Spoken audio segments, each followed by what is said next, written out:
A former music label worker has vowed to single-handedly take down the bigwigs who aided Sean Diddy Combs in his alleged campaign of abuse.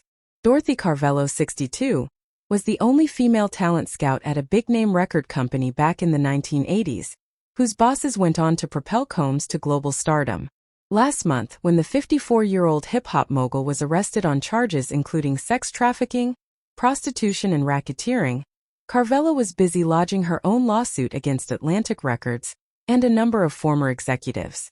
She is accusing the men of driving a culture of silence around the sexual exploitation of women, and, in an interview with the Sunday Times, she said that Diddy's criminal indictment came as no surprise. Everybody in the music business knew about him, she told the paper, stressing, "It will come out who enabled this. Money is God in this industry," she added. "It doesn't matter who is sacrificed along the way."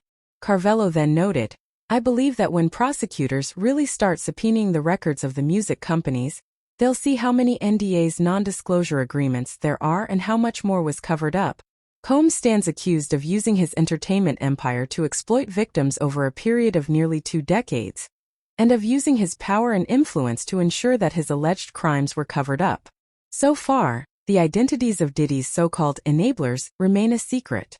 However, prosecutors and lawyers for the alleged victims have pledged to reveal the names of many powerful people who played a part in the 54-year-old's alleged offenses. Attorney Tony Busby, who is representing 120 of Combs's accusers, said he would begin filing actions in the coming days that will identify a number of co-defendants, including members of Combs's family and guests at his parties. Combs held debauched sexual gatherings known as freak-off at hotels which were such an open secret, they became notorious in the industry, the Sunday Times reports. Busby claims that much of the alleged abuse took place at these events, typically after parties, album release parties, New Year's Eve parties, 4th of July parties, something they call a puffy party. According to Combs's indictment, his associates allegedly booked suites, recruited sex workers and used illegal drugs to coerce partygoers into sex. In some cases they were allegedly lured in with cash and the promise of career opportunities. In others they were forced to attend these freak-off, under threat of physical violence. The parties were also filmed and the footage was allegedly used by Combs to pressure his victims into staying quiet. The indictment adds, Busby promised, "We will expose those who enabled this conduct behind closed doors, and we will pursue this matter no matter who the evidence implicates." Already, some of Combs's former friends have started to go public about what they witnessed at these parties.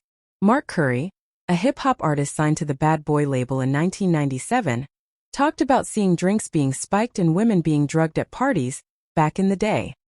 He told the Art of Dialogue podcast, "We would go to the club and there would be 2 lines of bottles, regular Moat and others that made the girls real slippery. We knew what the drill was. It was part of the hip-hop culture. We didn't see nothing wrong with it." The alleged involvement of Combs's employees and associates in his alleged crimes have allowed prosecutors to charge his business enterprise with racketeering, a felony most commonly associated with organized criminal organizations, including the mafia. Anna Kaminsky, director of the Criminal Defense Clinic at New York Law School, told the Sunday Times that this charge posed the biggest challenge to Diddy's defense.